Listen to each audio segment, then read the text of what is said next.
Brian, Nico, Mike, and Dustin. Surprise, surprise. My character's name? Lighthammer. A great movie. Vampire movie. Blade 2. Yes. I'm trying to think of a little story maybe that happened while we were filming. Well, we filmed Blade 2 in Prague. Beautiful city. If you've never been, you need to go. It's an amazing place. And we kind of lived like vampires. We worked all day. Great cast. Amazing director Guillermo del Toro. And then at night time, we partied like vampires. So we had late nights out, great fun. Anyway, hope you're all well, fine and dandy, having a great day. And I just need to say something to you. Don't go out there. Don't go out there. Just remember, life is short. None of us are here forever. So, make sure you're having fun and enjoying yourselves. Okay? You take care for now. Don't go out there. In a world where zombies, ghosts, serial killers, and vampires all exist, it's Nico, Brian, Mike, and Dustin, and they are all that stand between you and the films that could end the world. Welcome to the Don't Go Out There Horror Movie Welcome back, Podcast. everybody, to the Don't Go Out There Horror Movie Podcast. Just want to thank all of our fans and listeners. We really appreciate all support. You guys are awesome. Before we get into tonight's film review, I just want to give a quick shout out to our website, don'tgoouthere.com. My man Brian has done a fantastic job with the website. He's got it looking great. Everything about our podcast is on there. All of our episodes and interviews from episode 1 to our weekly release. If you want to check out all of our episodes there, maybe you have an office job, don't have access to your phone, you can listen on your desktop computer. We've done some incredible interviews in the past with some of the biggest names in horror, some of your favorite slashers, writers, directors. Check out our interviews if you haven't heard those yet. We got our store. We got some new T-shirts. Brian and Dustin have done some fantastic designs if you want to check those out. And we also have Shan's Etsy page attached as well if you want to grab a tumbler. And we also have our social media, Facebook, Twitter, Instagram, YouTube, and TikTok. We love interacting with our fans. We love, meeting new people. We love answering your comments and questions on the air. So definitely check us out on social media.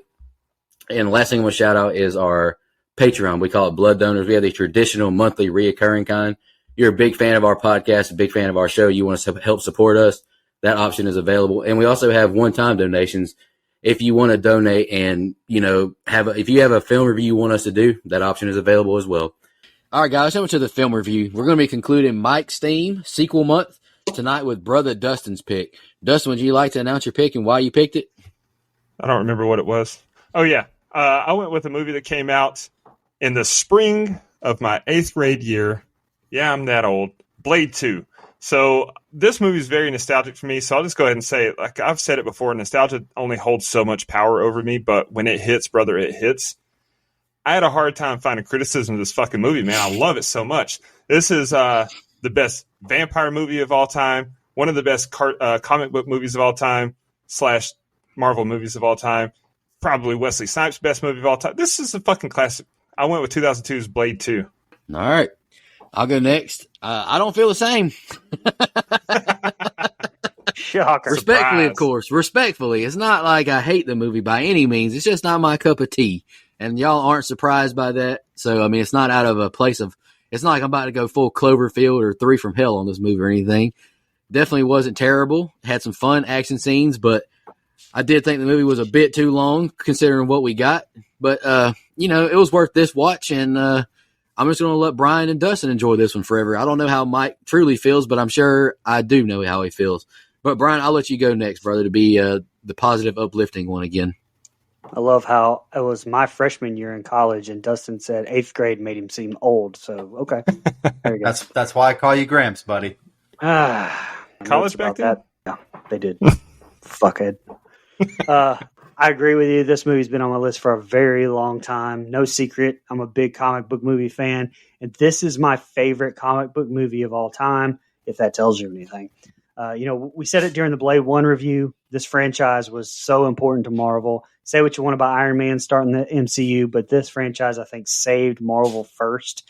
I've said before my favorite types of action movies are, for example, Tears of the Sun, Aliens, Predator, Predators, things like that where a group of mercenaries are picked off like one by one in just a balls to the wall action flick. And so you're telling me I get that directed by Guillermo del Toro, written by the amazing David S. Goyer, fight scenes from the amazing Donnie fucking Yen.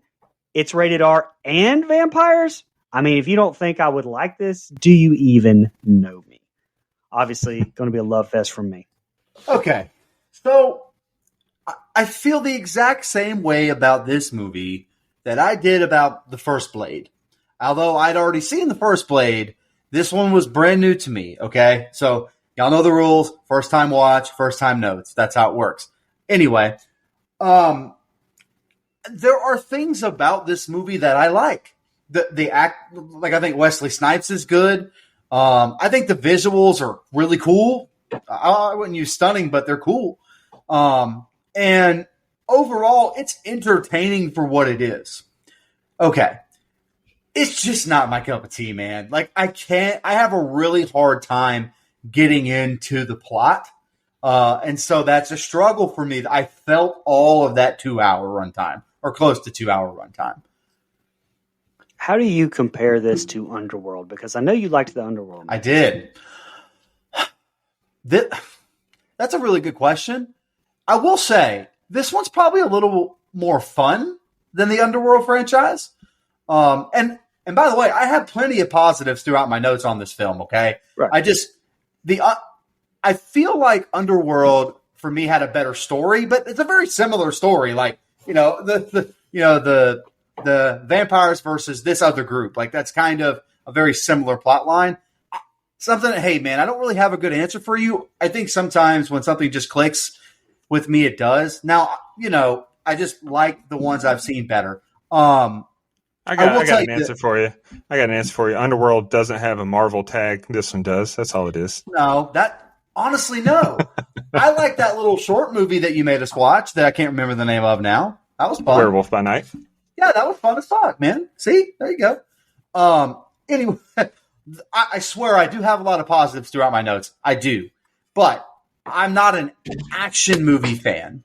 And this movie has fight scene after fight scene after fight scene after fight scene. And I'm like, God damn, is there there's a point in the movie where I forget the story and we're just fighting each other. And that would normally be badass, except for that's just not my cup of tea. Like I don't like those Jean-Claude Van Damme movies or Steven Seagal movies or anything like that. That's just not my cup of tea. And I felt like this had a lot of similarities to those, but with vampires. I will say I find some of the story elements interesting, but I just had a hard time staying with the plot the whole time because of all the fight scenes, man. But again, Snipes is great. I think the look of the vampires and the like street urban stuff is really, really good. It's just for whatever reason, I just can't sink my teeth. Pun intended. Can't sink my teeth all the way into it. That was an accident. That was totally off the top of my head. I know this is not a visual medium, but I want everybody to picture the fact that Dustin right now has a movie prop of the actual Blade sword right now, holding it in a threatening fashion. Yeah, because I'm about to drive from Knoxville to South Carolina and handle some business. Mike's over here talking about a classic. Hold on. I want to give it a compliment really quick. And okay. I think this lets me know that this movie just isn't for me, but I can recognize that it is good for what it is and really good to the people that enjoy this kind of movie. When they do the horror elements, I like it. Like they do when the stuff that is what I would consider traditional horror, when it's there, I'm a fan. Like there's some really scary shit with the vampires. And the infected ones and the way, they eat the others. Like, I really think they nail that stuff. It's just some of the other stuff just isn't for me. It's really bad comparison, but just follow me here. It's like eating beef tartare. Have you ever eaten beef tartare? Okay. Where it's like, I can recognize that this I is have. really good and fancy and this is like a really good dish, but it's not for me. You know, like I'm not going to shit on beef tartare or escargot or, caviar. But some people like that shit. Not for me. Not so much. Not eating fish eggs. I didn't even know that was a real thing. I thought they just said that on 50 Goes West. Beef tartare. Okay, I will tell you what it is, Brian. It is pieces of beef that are like cooked barely on the outside and then mushy raw on the inside in Yeah, chunks. it's almost like pureed beef. I had Yeah. some in Chicago at Steak 48. It's not fucking awful. Gross. No, it was gross, said, but I was so it hammered. had a really bad texture to it, man. It's really Yeah, it's the texture I didn't like, but I was so hammered I ate that shit up. All right, now you just said something on Twitter about me. That's not fair because what is my favorite aspect of pro wrestling? No, I want to let the viewers or the listeners know what I just tweeted. Quote: "Too many fights, distracted from the storylines." And my tweet was, "Quote: Mike, a wrestling fan, talking about Blade What? 2. What's my favorite aspect of pro wrestling? Bra and panties matches, we know, but No, that bitch, doesn't the apply here. storylines. The storylines. I like cinema, the bloodline. I like Stone Cold versus Vince McMahon. That's what interests me in wrestling. A good match is great. I like a good match, but come on. See, you try to get me in a corner there. Nobody puts Mikey in a corner. All right. Man, just quoted Dirty My Dancing. family called me Mikey growing up. Don't shake your head at me. I'm talking about you quoting Dirty Dancing and then changing it to your name like a weirdo. Okay. I'm so dumb, guys. I had my mic muted and I kept talking. I was like, why are they not acknowledging me? Acknowledge me. Acknowledge me. No, I started saying, like, I want to acknowledge Brian's question about Underworld. Then you started doing your rant about the wrestling. I was like, well, fuck me then. All right, but anywho, I was just going to say, I got 3 words: Michael Sheen, Lucian. No, I really do like Lucian in that series. He's a character I like. I just really enjoy he's got like a good character arc. But I don't know. I just enjoy that storyline in Underworld more than this one. Yeah, I think And I do I'm with too. you, Mike. All the fighting stuff that goes on in this one, I kind of forget what the fuck we're even like going after. Like, cause it's just like Blade fights people. Blade gets a message. Blade fights people. He meets people. Blade fights more people. Like, what are we doing right now? All right, if You you know like what? Blade fighting people, all right, that's cool. But I get lost in the sauce in this one. Hey, Dustin, is this not the NWO storyline though? We have the original group. Then he has to join up with people he didn't like. Now they're the Wolf Pack. Then people turn it on each other. They're going back to the black and white. This is literally the NWO storyline here, Yeah. which was a bad storyline, by the way. Nico, you said Blade fighting people, Blade being cool, Blade being badass, all this. You know what Blade doesn't do? Blade don't pay no taxes. Shout out Wesley Snipes. Go ahead. No, he don't. Y'all ready to jump to the scene by scene? You got any more opening thoughts? And and this movie is kind of like Morbius. Whenever I did just my analysis, I felt very out of my comfort zone doing scene by scene on this one because I felt very lost. But I did my best, and that's all you can hope for out of somebody. All right, the film starts at a blood bank in the Czech Republic. A guy tells Nomak they buy blood here and there's no limit. A lady takes Nomak back and asks him questions about his tattoos, his scar, and family past blood results. His blood has a rare phenotype. They put him on a gurney and folks puts on some Freddy Krueger looking claws. Nomak sits up and begins biting the woman's neck until the guard shoots him. However, no effect, and he throws him into the wall. He tells the camera he hates vampires. Opening credits roll as Blade narrates. Vampires exist, but he's a daywalker. He's got all the strengths, but none of the weaknesses. He's on the hunt for Whistler, and we get a title card. Blade is chasing some men down an alley, shooting them, killing them. A couple escape on street bikes, but the exit is blocked, and they drive towards him. He cuts one's head off with piano wire and grabs the other, saying, "Take me to him," and pushes his head through the bike's spinning tire. Blade uses the man as a decoy and begins killing the others with gunshots. Blade gets into hand-to-hand combat now, kicking a lot more ass. He points at the decoy man, saying, "Catch you later," and walks away. Blade finds Whistler, who's being kept in a chamber. He lets him free and picks him up, saying, "Let's go home." Scud offers him a smoke and sees he found Whistler. Scud wants to kill him now, but Blade gives him a detox shot. He tells Whistler in the morning the blinds will open whether he's cured or not. Blade unboxes a gun and relives a moment with Whistler, handling the gun and walking away. Blade opens the blinds and asks Whistler how he feels. Like hammered shit. All right, Brian, that's the opening set of scenes. What'd you think? And I hope I did it justice. Yeah, sound good, man. As always. I love the cold open. I love how we're in Prague with this movie. I think that's a perfect location. You know, most of this was actually shot in Prague, as you can tell, but the architecture there is just absolutely perfect for this movie. It's so gothic. I loved it. It's so Guillermo del Toro. It's, you know, and I love how we're introduced to our villain right here, right off the bat. Nomak. Like apparently they wanted Morbius to actually be the villain, but Sony had the rights to him, so they went this route. And I fucking love that they did. He's perfect. His design is perfect. Steve Johnson was the creator or was the creature and makeup effects designer. Del Toro said that he loved his initial designs and tests when he was originally attached to The Lost Boys review and interview with The Lost Boys at don'tgooutthere.com. But Del Toro loved them so much that he based his designs here off of that original.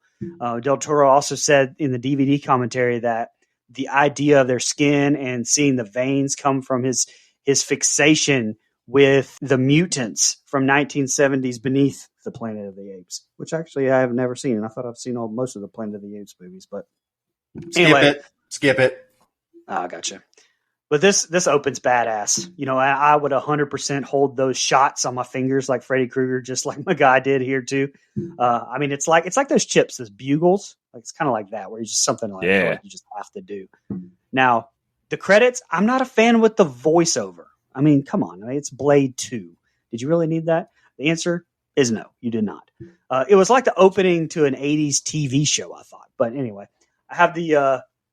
I did think that the visuals were good. So if you have the visuals without the voiceover, that's my only gripe there. This was 2002. I think the effects more than hold up for the most part, at least here too, in the set of scenes. The shot of him jumping off the building, that slow motion, you know, and the following the bullets into that vampire where I thought just chef's kiss. Useful Companies is the name of the company used for all the digital work. It sounds like a troll, but that's the name. And again, shout out to Donnie Yen for the fight choreography here. So much better than the first and third one, in my opinion. Truly a masterpiece in regards to kung fu and the fighting that goes on in this. And the last thing I'll say is I love seeing Norman Reedus. It's crazy how young he is in this. Still almost a decade till Walking Dead comes out. So the only thing he'd been in this point was really Boondock Saints. And on that same note, and look, I love Chris Christopherson as Whistler. I hated seeing him die in the first one, but I kind of wish that they just went with the Scud route and not had the twist his dick at the end of this with Norman, I guess Scud, Norman Reedus, whatever. I don't know, it's just Whistler's death meant something to me, and bringing him back kind of a little bit cheapened it. A little bit. I don't know, because I mean, it's like now they have a cure, but only for him. Like, you see what I mean? Anyway. Awesome open. Yeah, I love the visuals right out of the gate of this lab tunnel thing, whatever you call it. I do like, I'm sure that was on purpose, this little nod to Freddy Krueger here with the needles, knives, things on his hands. I thought that was a fun little tip of the cap. I actually disagree with Brian. I like this intro with the voiceover because as someone who's not a big fan of these films, it lets me know what the story is and what we're in for. I actually thought it helped me out quite a bit. I was a big fan. And the visuals are great, so I appreciated it. Some of the CGI looks pretty rough here in the open. Of its time, I'm not really it doesn't really knock it down a peg for me. It's just something I noticed. But yeah, anyway. But I do think Snipes here in the open, he does a great job of playing this badass vampire Street Fighter crossover. Like, he is great. Whether what he does the whole film is my favorite thing is one thing, but big kudos to Wesley Snipes here. I think there's a cool kill with the head coming off while riding the motorcycle. I loved that. Question, did I miss something? Are they snorting dried, blood? Coke laced with blood? What are we snorting here? Pixie sticks? They're snorting something red. And I was like, if that's Coke laced with blood, that's fucking hardcore, brother. That is fucking hardcore, and I can appreciate that. Suckers got to know on that. Look, again, we talked about it in the open. I will try not to harp on it, but it's just something I kept noticing throughout the film. All of this is fine, but I'm waiting for some of the action stuff to get over because I want to know why they're having the action stuff in the first place. I want to get to the actual plot and people talking to each other. I just thought it was funny because he said, hey, I'm going to find this guy. When I find him, I'm going to kill him. And then he didn't kill him. And so I thought, well, okay, got him. The movie's over. No, he's not going to kill him. I will say, for entertainment purposes, I love that Whistler is alive because he was my favorite character from the last film. So I'm glad to see him back. But I understand what Brian's saying for sure. So great feel in the open. The blend of silence in public mixed with the subtle score is very great and effective to me. And then, where'd you get that scar on your chin? Lady, I'm glad you asked because it looks like the seam on a ball sack. Sorry, someone had to say it. I know you all were thinking it. Did it not? Great blood splatter when he sinks his teeth into her, and the action is off to an incredible pace here. Brian, I disagree as well. I love the narration from Blade in the opening credits. Like, it just makes it feel like a series open, and to me, it's just so unique and well done, and it gives us a good brief recap of the first movie. Then again, I'm probably biased. Like, I love this movie, and so it was. Maybe it's just that. Maybe I just love it so much that I liked it. The score when we first see Blade had a very video game-like feel to it, and it's perfect for the scene that we get with some action. One criticism I do have in this movie, though, is the CG. It's less than good, but I forgive it because it's of the time, and again, I love this movie. Perhaps the most puzzling thing about this movie is Buddy's haircut when Blade enters the room with the human shield. It may have looked like cornrows, but no. I'm pretty sure he just had lines shaved in his head instead. The fuck was that guy? When Blade takes out a sword to cut down Whistler, man is extra as hell. Those twirls were so unnecessary. Like, I laughed. It's like all he had to do is pull his sword out, cut him down. But no, he gave it a few twirls, show off. Cool seeing a young Daryl Dixon here. Like you mentioned, this is before the Walkers took over the world. Now he's friends with the Daywalker. Neat. Maybe it's nostalgia, but I don't care. I love this open just like I love the whole movie. Hell yeah, brother. Say it with your chest. Whistler asks how Blade found him and how long he was gone. Whistler says they tortured him to almost death and didn't even fix his leg. Scud introduces himself, and Whistler asks, why is he here? Whistler and Scud argue until a motion sensor goes off. Blade and Whistler get weapons to look for the intruder. Blade appears having the guard lights turned on and sword fights the intruder. 2 versus 1 now against Blade, and the man yells they are only here to deliver a message. Blade has them remove their mask. Assad and Nissa reveal themselves, saying they are offering a truce and want to meet with him. Something even worse than him is roaming the streets. The helicopter lands and Blade and company enter the building. Nissa opens a door and shows them where the true power of the vampire nation resides. They show Blade the virus has mutated and overtaken Nomak.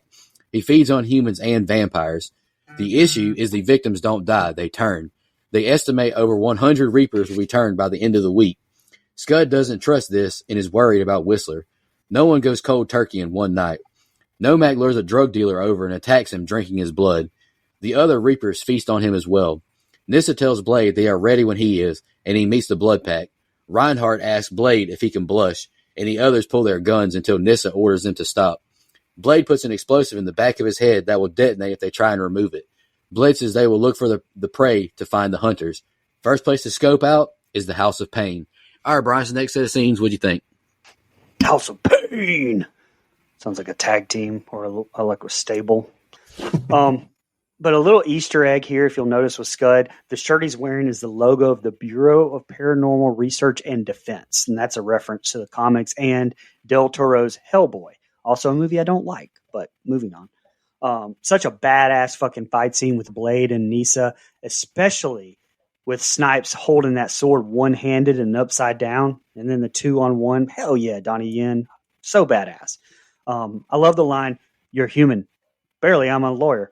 Great fucking line. Honestly, this is my second favorite set of scenes in the movie. I love this introduction to the fucking Blood Pack. It's so 80s to me. It's so fantastic. Big shout out to my man Daz Crawford Lighthammer, who did our intro for us. His girlfriend Verlaine, fun fact, was originally scripted to be the twin sister of Raquel, the vampire in the OG Blade that was played by Tracy Lords, but Tracy couldn't film, so it was replaced with this new character. Priest, Tony Curran, you may recognize as Marcus from Underworld 2. Donnie motherfucking Yen, double dipping on the movie as choreography and the motherfucking snowman. Chupa being played by my man Matt Schultz, Vince from Fast and the Furious. Then, of course, Ron Perlman, who is, of course, just a legend of the business, although I'm not his biggest fan, but I'm sure that's a hot take. He plays Nope. a damn. Oh, really? Okay, good. Not a hot Okay. tape with me, at least. Okay. He does play a damn good bad guy. That it's just I don't know. I'm just not a big fan of his stuff. Anyway, he does just about as good a job as anyone there is playing a bad guy, and I do love him in this. Him and Snipes have a great back and forth. In fact, he was originally written as a full-on neo-Nazi that was toned down, but his line to Blade here asking if he could blush was added by Snipes himself based on a real-life racist life experience that he had. He wanted to put that in to add to the antagonism between the two guys, and it worked. It's just such a badass scene, exchange, introduction, and just the added flair that this blood pack was made and training for 2 years specifically to take out Blade, and now they have to work together. It's such a fantastic plot point to me. Now you've got an explosive device stuck to the back of your head. Del Toro said in the commentary that he loved that line, and by God, I do too. Okay, my man Whistler here. Shout out to Chris Christopherson. Like the music, like the acting, good stuff. The Highwayman, right off, baby. Let's go. Anyway, he looks like Kurt Russell in those Santa Claus movies here, though. Like, he really, really does. Identical to one another, in my opinion. Anyway, hey, man, the Powerpuff Girls on the tube. Scud is a man of the people. Back in the day, loved Powerpuff Girls. Dexter's Laboratory. Cartoon Network kid, man. I love the blue lighting here, and I like these like stealth looking vamps that kind of come down here. They have a badass look to them. They look like little bats. I guess that was the intention. I thought it looked pretty cool. And then we get another long drawn out sword fight. God damn it, man. We're already back to fighting each other. Like, okay. Whatever. I will say, to get into this building, you have to have needles stuck into your hand. What happened to a good old ID badge, man? Just a little swipe at the door. That's all we need. You don't have to penetrate my skin to get into a fucking building. That's a little tough there, man. I will say, as much as I love the aesthetic of this film, and I think it adds to it, living in a big city, this is just, God, this place looks fucking disgusting, man. I hate it. By the way, Snipes, and I say this anytime I see it, Snipes is fucking jacked here, man. Snipes was on that Triple H 2002 juice, man. He was pretty jacked here, which is funny because Triple H is in the next one, correct? I think so, right? He's in the third movie. Okay, cool. I will say Snipes is great in this scene where he's confronted with the team that had been trained to take him out. I thought he was witty and quick. I love the character of Blade here. And it really felt like the first time in this film where the character had a little bit of depth to it and it wasn't just fighting people. So I enjoyed that part quite a bit. Yeah. My bad. When Scud is watching the Powerpuff Girls it was originally written for him to be watching an episode of Speed Racer. However, the owners of the domestic rights wouldn't allow it. Lame asses. I used to love Speed Racer as a kid. Go, go, Speed Racer. Scud not trusting Whistler with a gun was funny to me. Daryl has trust issues too. It's a common theme from Normus Reedus characters. When Blade is fighting the suckheads, he's just so casual and cool, just an ultimate badass. And the light wall behind him provides a dope backdrop for a great visual.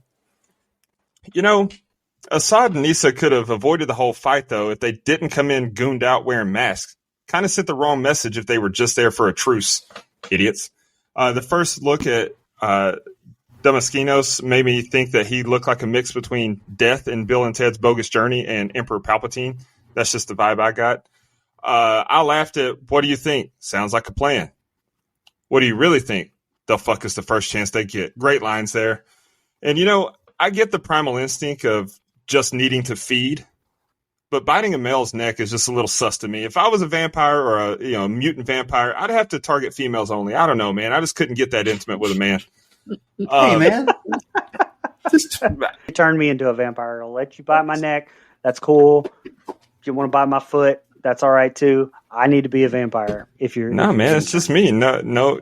If that's more power to you. If that's your preference, just not my thing. Then just talk about asserting dominance. Blade made Reinhardt look like a baby back bitch twice and then stuck a bomb in his skull. Wowzers. I love that.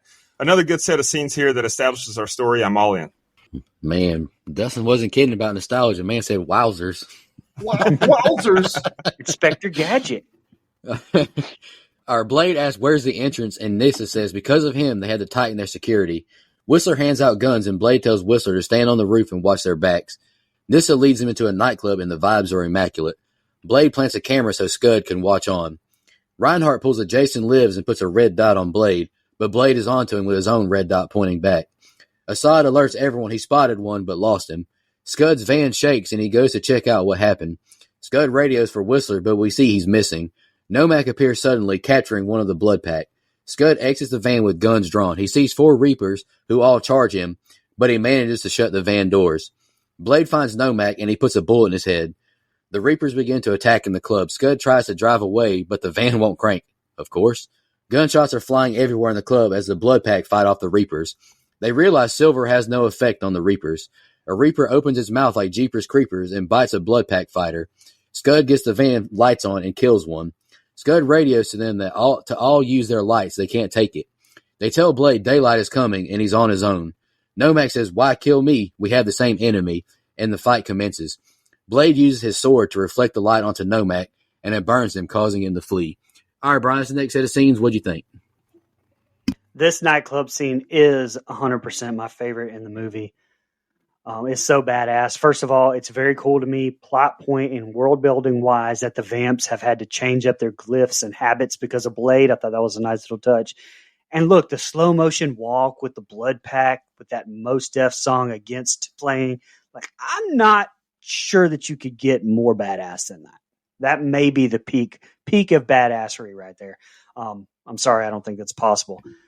What I'm not sorry about is that I used to actually own and work out to the soundtrack from this movie. So there's another fun fact. Him running into that vampire rush from the open and him freaking out made me snicker some for sure. And could Blade's cameras be any fucking bigger? Like, I mean, he just attached a full-size security camera to the side of the column. Like, yeah, this is good. It made me laugh too. And then the back and forth again with Reinhold and the lasers and him mouthing "fuck you" back to Blade was again fantastic. Whether Hilarious. that was an ad lib or not, I don't know. But yeah, those kind of interactions make everything not feel so robotic and stiff, and something vampires honestly in a lot of movies are anyway. And this one being nothing but vampires, I think those interactions are all that more important. Once they get up the stairs, it's almost like Resident Evil a little bit, you know, and how about those effects with Snowman stabbing old dude and then him crawling up the wall and it's splitting him nearly in half? Amazing. And I know Priest Kill comes up next scene, but the Reaper licking his head wound after he's bit him here and I guess paralyzed him was effective as hell before he went all big mouth.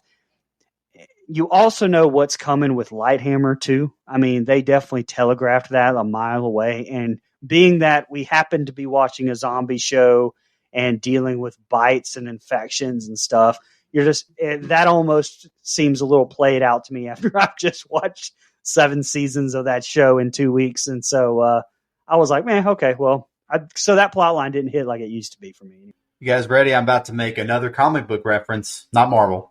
But as they walk up this ragtag bunch of vampires here, this looks like a Suicide Squad full of vamp kids. Look at that. There you go. Look at that. You see? Yeah. And they really did. I was like, this looks like a ragtag bunch of idiots about to go fight, except for Blade, who always looks badass. But all right. These movies are very of their time because is this not the second one in a row with a goddamn rave scene in the middle of it? Like, I don't exactly remember the first one, but yeah, because they had the blood, you know what? coming Fuck down. it. The rave looks fun as hell. I'd be in that bitch doing all kinds of stuff. The drunk club guy dance where you just stand behind a woman and bob your hand like you're doing something. That's my favorite. I am enjoying the back and forth banter between Snipes and Perlman here. I think them having that adds a little bit of fun, a little bit of levity, and keeps my interest just enough. So far, and I know what's to come, but when I took my notes, I did not. Scud is my favorite character in the movie so far. He's witty. He's funny. He also made me really want some fucking donuts while I was taking my notes here. and this is a complaint, and I've seen it online elsewhere, so it wasn't just me. I wanted to make sure, but I think you guys said you liked the look. I can't remember, but this main super duper infected vampire guy. Sorry, I didn't write the name. My apologies. He doesn't look scary to me. Like I don't know if they pull off that look where I'm like super concerned with him. Now, once we get to the scenes where his face starts opening up like a Venus flytrap, it's a little different. But like just his overall look, I'm not a big fan of it personally. And again, in a big city, I have to imagine this is not the first time a big gunfight happening has ever broken up a rave, because that seems to happen all the time. These infected motherfuckers look like little Nosferatus, and I thought that was kind of funny. I was like, wow, I don't know if that probably wasn't on purpose, but that's how they look. I'm sorry. I read that was inspiration. Oh, so, nice. Yeah, I read See, that. There we go. All right. A little horror knowledge never hurts. More drawn out fighting scene, though. Just a lot of fighting scenes. And then we get what I was talking about earlier, some traditional horror elements. I think the mouth expanding on the vampire, the back expanding. I think the effects hold up. They looked great. I will say that's a really wide mouth. Pause. But I mean, it was. Another fucking fight scene. Jesus Christ. At least this one's on like a balance beam. Okay. Like this is like, Jim Cornette in a scaffold match. Like that's what this reminded me of. I was like, all right, this is fine. But it is another goddamn fight scene. Look, and at this point, I will say, last thing, I promise. At this point, we don't know their weakness yet. Now we're about to find out. Okay. So my apologies. But that was frustrating until we did. So I wrote it in my notes. I wanted to make mention of it. But we literally 2 minutes later find out what their weakness is. So I should probably shut the fuck up. Go ahead, Dustin. Blade hitting the detonator just to flex on Reinhardt here was a badass move again. Just had to remind him to stay in line. I love it. When they get inside, I mean, no Blade movie is truly complete without a Vampire Club dance scene. Just feels right. So yeah, I loved it. Great ad placement with the Krispy Kreme box, but man, Scud's palate is in the mud. Donuts and cigarettes, what a nasty combo. A little too convenient, though, that Scud couldn't get the van started. I mean, come on. I get it. But it's just, I'm tired of it in movies at this point. Absolutely disgusting when the mutants or the Reapers' mouths open up like that. It looked great. It was cool, but god dang, that was nasty. Whistler showing up and opening the door like that was funny. I would have been like, where the hell you been, old man? Like, he just fucking disappeared. We'd find out in the next set of scenes where, but Jesus. Pretty cool fight scene with Blade and Nomak at the end of this set of scenes. Great tease for the future. I'm all in. All right, Blade asked Nissa why didn't they tell him that they were immune to silver and garlic. Priest is tweaking on the floor, already starting to change into a Reaper. Blade shoots some holes into the roof and the daylight kills him. Whistler left his post saying he had some Reaper action himself. He takes him to a Reaper who got stuck in a culvert. Damaschino says he's willing to lose everyone. Blade discovers the Reapers have to have fresh blood every couple of hours or their metabolism will kill them. Nomak is different since he was the original carrier. Nissa discovers the virus is only on the tongue. Nissa is researching more weaknesses than just sunlight. Lighthammer we see is slowly converting to a Reaper from scratches on his back. Blade tells him they hunt at daylight. He tells him he expects not all of them to survive, so they better protect themselves at all times. Scud and Whistler whip up some UV grenades while the others get weaponed up for battle. Nissa gives them pheromones to attract the Reapers, and Scud shows them the UV grenades. Whistler suggests they split up into 3 groups. He's given some special glasses so he can see in the dark. Reinhardt and Chupa turn on Whistler and attack him. Lighthammer has turned and attacked Jigsaw. Verlaine pushes open a sewer grate that burns both of them to death. Reinhardt radios to them he's prepping a bomb pack for a group of Reapers. Blade runs to Nissa, but it's too late. Assad is attacked in the water by a group. Blade attracts them to him and sets off a UV grenade. Blade and Nissa run off with a bunch of Reapers pursuing. Chupa is jumped by a bunch of Reapers as well until Reinhardt draws some away. They regroup and fight them off. Blade takes the pheromones and orders them down the tunnel. All right, Brian, next set of scenes, what do you think? And sorry I kind of cut it off in the middle. There was just a lot of action. And honestly, I didn't know where the fuck to stop at, so I just chose there. Mike with the Jesus Christ, another action scene. Brother, no, in that setting right there, in the last set of scenes, I had a really long one. Small talking, like a little bit of talking, and then another fucking long ass fight scene. Like, God damn it, man! Can we break these up? Sorry, go ahead, Brian. My apologies. No, you're good. Are you fucking kidding me, though, with this putting Priest out of his misery? He's bit by a Reaper, shot in the stomach, point blank range twice, head split in two with a sword, and his brains hanging out, and then he's burned to death. Holy shit. That was badass. Some crazy shit here, too. Like during that vampire autopsy scene, over 30 members of the cast and crew were temporarily blinded by misuse of UV lights. That bit of trivia came by way of IMDb. So what the hell, Del Toro? That is gross negligence on a movie set. Shout out Alec Baldwin. But great job again by Steve Johnson and his team. Absolutely gross and fantastic. How about this dialogue? Better get you some sunscreen, Buttercup. Listen, shit kicker, you're about one cunt hair away from hillbilly heaven. I love it when you talk dirty. Holy shit, that was awesome. Love and it. then later, not 2 minutes later, we get they want us to spray on some Suck Puppy's nut juice. That is fucking Shakespearean. David S. Goyer, attaboy.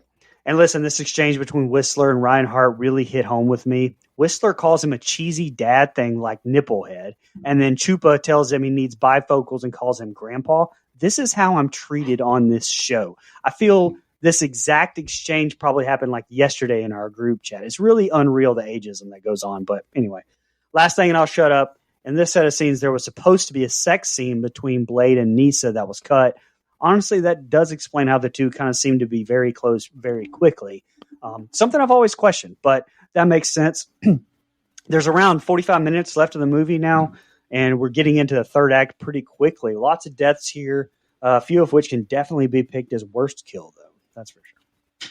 I'm glad you said that, Brian, because I actually asked, like, when did they get all snuggly? Like, it just happens? Okay. But that answers that, so I don't have to worry about that now. Again, answered by my qualm at the end of the last set by, sunlight. Got it. Totally understand. That helps. And again, I like that. I think it makes it more interesting. Man, this one is dying or dead or whatever, and the CGI has like a move, like the mouth is moving the whole time it's laying. Like, oh God, just fucking disgusting. Really realistic too. Just not for me, man. I will say, how badass. I mean, if you're gonna be a vampire, pretty badass if you have a blood infinity pool, right? I mean, that's pretty fucking cool. I mean, hell yeah. That's what a vampire millionaire would have, or a billionaire would have. What a fucking boss, right? Then they open up this man's mouth, and it's like being at the goddamn dentist. God. I hate teeth, man. Just, anyway. All right. This is the best part of the movie to me because all these funny one-liners are awesome, man. About one cunt hair away from hillbilly heaven is a great fucking line. And honestly, for the brief time that we get it, seeing Whistler and Scud work together warmed my heart. Two of my favorite characters here. I was happy to see it. It all gets thrown to shit later. Suck Puppy's nut juice, awesome, great line. They were like, I don't know if it was a red herring or maybe just like the wrestling fan of me, where like I felt like they kept making Whistler say things or make certain facial expressions where like he was gonna turn heel. Like that's like, I don't know if that was intentional, but I took it away from that. Like I know I wasn't probably supposed to, but that's just how I read into it. But yeah, anyway, Nipplehead is actually an incredible insult that I feel is perfectly fitting for Nico Chen. Am I wrong? This man is the Nipple King, and Nipplehead is a great fucking name for him. I think that's on point, as the kids would say. We finally get a heel turn. Look at this. Anyway, these tunnels look fucking disgusting. And the last thing I think the sunlight bomb idea or like the explosion thing, really cool. I think the visuals of it are great and really smart. I like that. And then they went and did it again, and I said that looked awesome. So that's all I had. Go ahead, Dustin. So, of course, there's a sinister subplot with Damaskinos. Would have been shocked if there wasn't, to be honest. It's a little convenient for Nisa to just know the tongue is what carries the virus. Pretty big leap in logic there for me. I mean, she only looked in the mouth for like 5 seconds when she came to that conclusion. when the Blood Pack is gearing up with the guns, this is the Fast and the Furious ass song that's playing in the background. I was waiting for Dominic and Brian to walk around the I corner loved there. it. I loved it. Whistler telling Blade that he was getting cozy with Nisa was a bit forced to me. Like, they didn't do enough building their dynamic for Whistler to be concerned there. Like you said, Brian, I wish they would have left the sex scene in there, because then it would have made sense that he said that. Great subtlety having Scud be visible over Blade's shoulder when he says, "Keep your enemies closer." That was great foreshadowing. Dumb move from Verlaine to kill herself, to kill Lighthammer. Like, am I wrong, or did her gun not have a UV light on it? But she chose to shoot him instead and ends up losing her gun and then has to expose herself to the sun to kill him. Dumbass. This is honestly probably my least favorite set of scenes, but I still did like it. I felt like that Lighthammer turning was kind of like a waste of time because nothing really happened out of it. I mean, he killed one Blood Pack member. I wish Blade could have saw it. Like, it just, I don't know. They kind of played it up and then it didn't do nothing. There are some. I think this movie could have been a lot longer, and I know you said that it felt too long to you. There's stuff like that could have extended the runtime. Brian made a good point, and you just fucked it. We fucked it all up. Yeah, I ain't fucked nothing up. I didn't even say a word. You didn't have to, son of a bitch. All right. Reinhardt tells Blade the bomb lever is stuck as he and Nyssa continue shooting more of the Reapers. The bomb finally detonates and takes out most of the Reapers. Nyssa manages to jump into the water before being too badly burned. Nomak appears to Whistler and gives him a ring and wants him to tell Blade the truth and says the name Damaskinos. Blade cuts his wrist and feeds Nyssa his blood. Blade is shot from behind and Reinhardt kicks him in the head. Whistler is attacked and seized as well. Nyssa tells Damaskinos Blade saved her. He is honorable. Whistler says they have been lying since day one. Nomak told Whistler the Reaper strain was designed. Whistler asked Damaskinos how Nomak got this ring. Nyssa storms out and Reinhardt attacks Blade and Whistler. Blade tries to detonate the bomb, but Scud says it's a dud, revealing he's in on it too. Blade reveals he's been on the Scud since day one and detonates the bomb. They seize Blade and Reinhardt takes Whistler away. I think his name's Conan, tells Blade they are going to seize all of his blood, marrow, everything to figure out how to make Daywalkers. Reinhardt shits-talk Whistler, who manages to unlock his handcuffs. Nyssa asks Damaskinos anything else she needs to know. She's pissed she was betrayed by her father. Blade says Nomak's name and says he wants revenge on the people who created him. He tells them Nomak knows the location and he charges the soldiers. Whistler seizes the moment and attacks Reinhardt escapes shooting Conan. Whistler gets Blade free from the table and says don't even think about dying. He awakes but needs blood. Nomak yells for his father and pursues him, killing all the guards in his way, but he escapes in an elevator with Nyssa. And the next set of scenes are ending. Brian, what'd you think of the previous set? Okay, so at the start of this, I don't really understand because Reinhardt had every one of those, not walkers, reapers. He had them huddled up. He was hitting them with that UV light, fucking them all up to the point that they weren't even moving. And then he fires what he knows is ineffective shotgun shot. And then he medium dicks, then dips. Dumb decision, in my opinion. But I don't know. We do get a great one shot, though, circling Blade, Nyssa, and Reinhardt fighting off all sides, the oncoming attack. Beautiful shot, I thought. I just wish more of this last 45 minutes would have been the guys getting picked off a little bit better, I guess. You know, Aliens did it right with the Marines. And I just wanted to see more of that. But holy shit, the body count in this is insane. Like 110, according to the facts I could find. How they figured that up, no idea, especially in these sewer shots with these Reapers. Spud's death was great. Great effects on that one. R.I.P. to him. Good thing he has two brothers named Daryl and Merle, who will go on to continue to fight these things later on.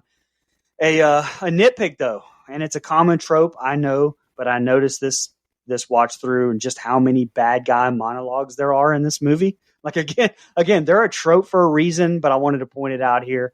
Also wanted to point out an Easter egg with the Caliban name of the building. That Caliban reference is twofold. It's a reference to the monster in Shakespeare's The Tempest, but also a reference to the mutant from X-Men, who we see in the best X-Men film of the series, Logan. More trivia, I'm sure Mike and Nico were well aware of, but I wanted to let these fans know. So go ahead.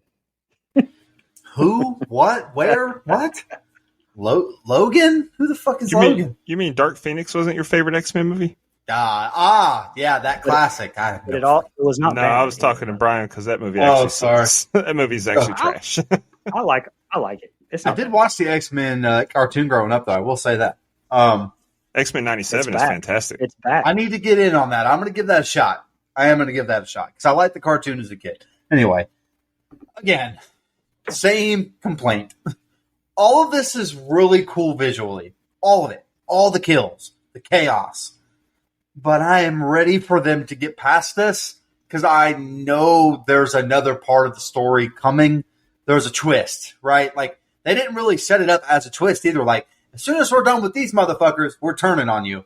And so I was just kind of waiting for that to happen. And then we finally get it. So I was up, it took long enough, in my opinion. This layer or lab or wherever the fuck they are, it looks like a Willy Wonka factory, but for vampires. It really does. I was like, oh, okay. Man, I did not see Scud pulling an HBK, putting Marty through the glass heel turn here, man. They got me. They had me looking in another direction, and they got with Scud. I don't know the story. I'm not involved, so I don't really know what's going on half the time while watching this movie. I was not expecting Scud to be on the other side. I was sad about that. But then he dies, so fuck it. I had no other way to describe this, so I don't know why I did this in my notes, but some of these vampires' uniforms look a little Third Reich-y. Just throwing that out there. Don't know if that's intentional. Looking just a little Third Reich-y is all. Also, Nissa. Call me sometime. Okay? Just, if you do that for me, that'd be great. But the main, last thing, main villain looks like a cross between a vampire and the Creeper. I couldn't figure out exactly, but the Creeper from Jeepers Creepers, which I thought that would, bring the score up for Nico. Maybe he didn't notice it. Reinhardt getting overtaken was a welcome sight. Sucks that it was false hope, though. Fuck that guy. Nomak spilling the beans about Damaskinos is a good seed to plant. Great added layer to the story. And then a big oh shit moment when Blade is taken out. Scud being a traitor is disappointing. What a long play, though. This man has been with Blade all this time, almost got killed by two girls in a threesome, and it was all just to betray Blade in the long run. I'm not sad he got what was coming to him. It's a little hard to believe to me that Whistler could take Reinhardt out, though. I'm glad he did, but come on, he's an old man on one leg. I don't know. Just didn't really buy that. But He's a highwayman. Come on. Yeah.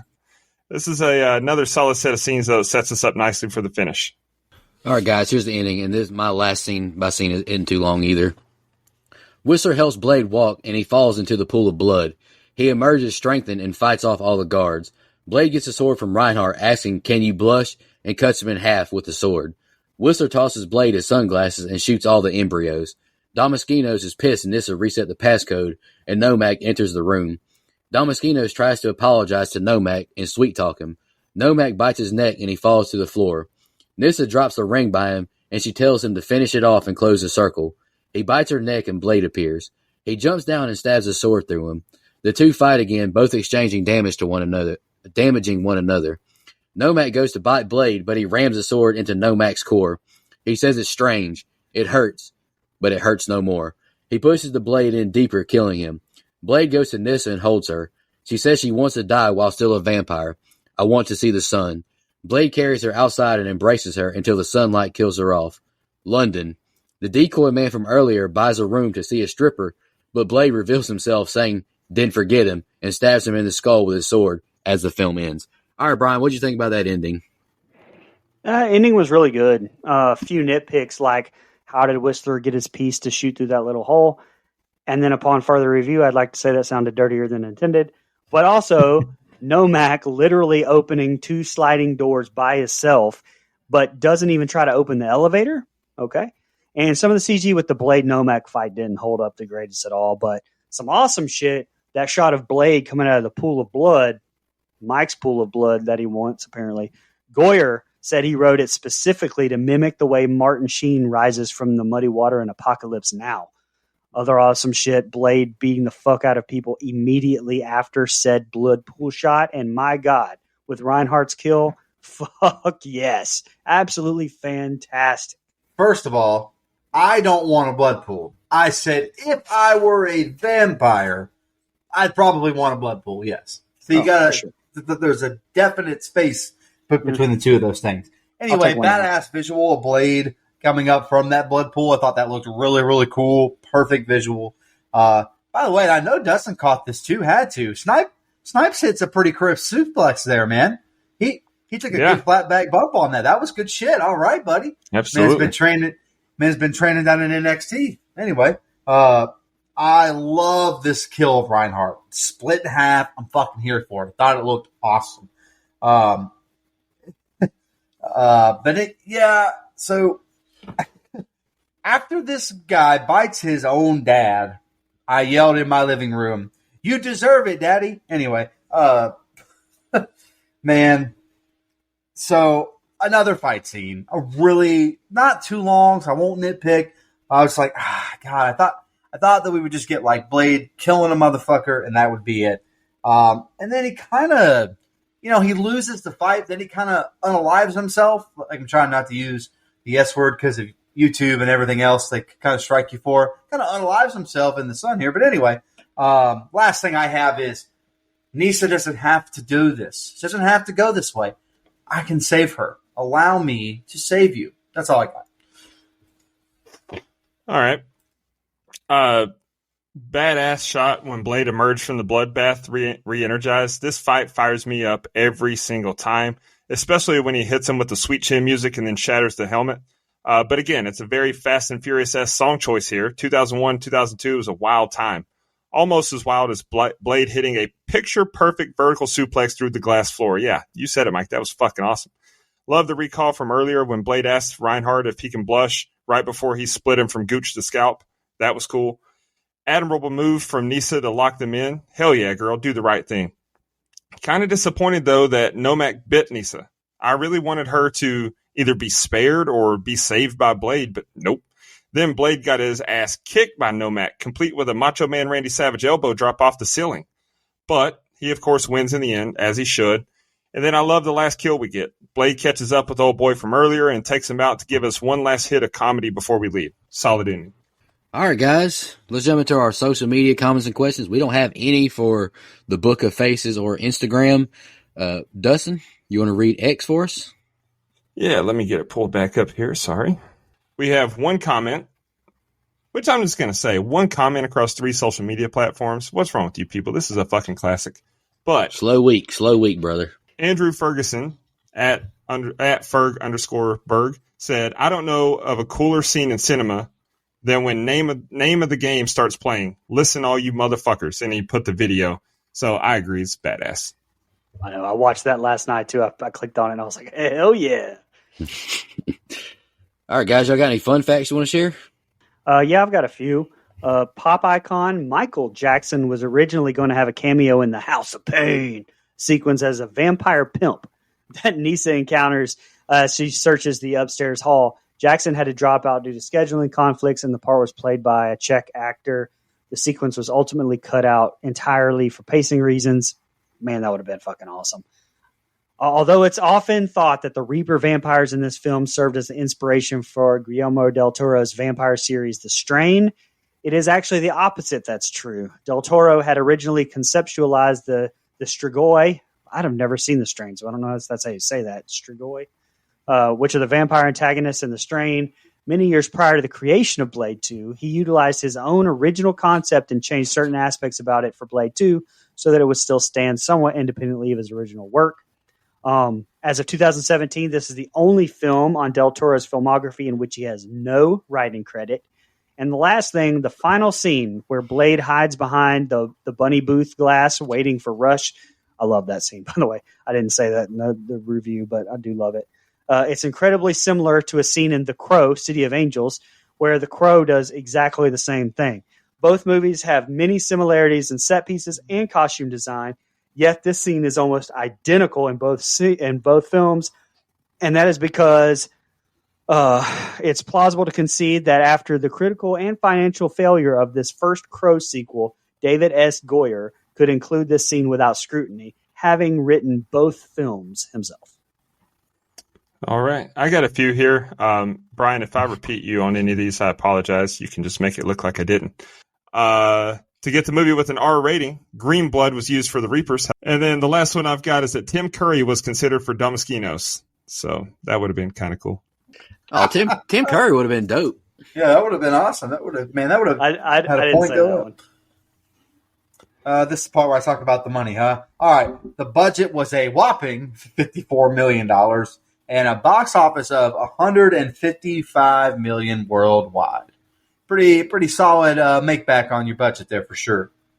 And then we get Blade Trinity, correct? Right? Trilogy. It's Trinity. Blade. Yeah. Oh, it is Trinity? Yeah. Yeah, the third movie. Yeah, Blade Trinity. Yeah. That's what I was saying the whole time. Yeah. Honestly, I didn't know. You could have told me it was trilogy, and I would have been like, "Yeah, that sounds great." I just could have swore it was Trinity. I wiped that movie from my memory. I own it. Like Brian knows I have to, but is Ryan Reynolds in that too? Right, dude. The cast is phenomenal. I'm gonna pick it eventually, just because we need to do all three of them. But the cast is phenomenal. You've got Ryan Reynolds. I don't need to see Triple H in a movie, man. It's funny. I mean, it's good. It's got Parker Posey in it. Parker Posey. Jessica Biel's in it as well. Ooh, Paul Levesque, you may have heard of him. No, never. Uh-huh. Well, it's all about the game. How you play it. It's disappointing, but if it's one of those where you go back and watch it all these years later, I've been you told can that just before. appreciate it being bad. Whoa.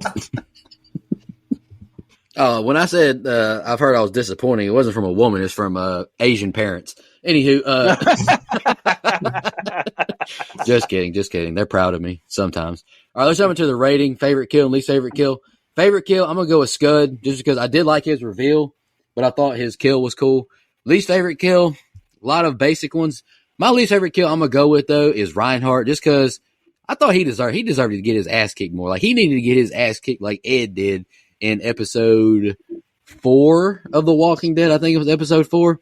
Like, he needed that kind of ass beating before he just got cut in half. And I didn't think the cut in half looked that great either. All right, rating, I'm going to be short and sweet. Was this movie bad? No. But was it for me? Nah, I thought it was too long. I just thought the fighting got a little monotonous to me personally.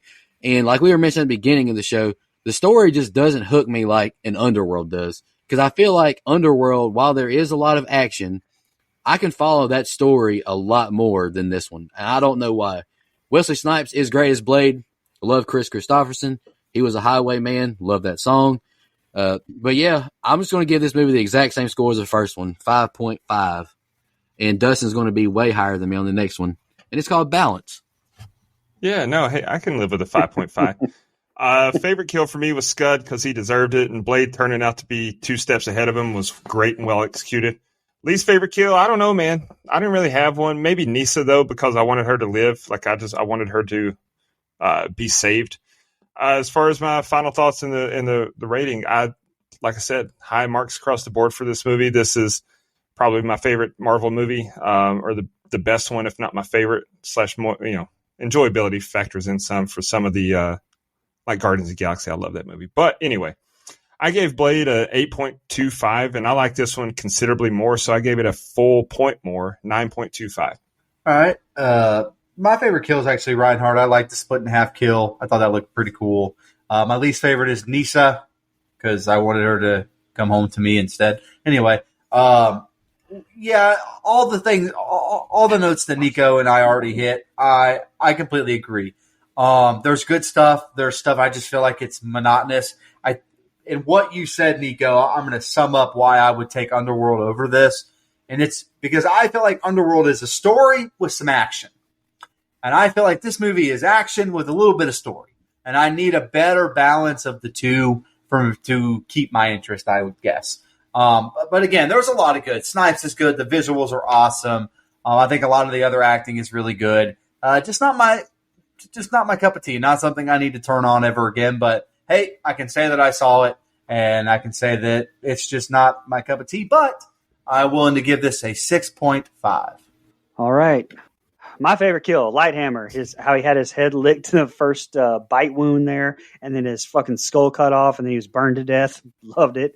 My least favorite kill was actually Snowman being killed off screen by Lighthammer.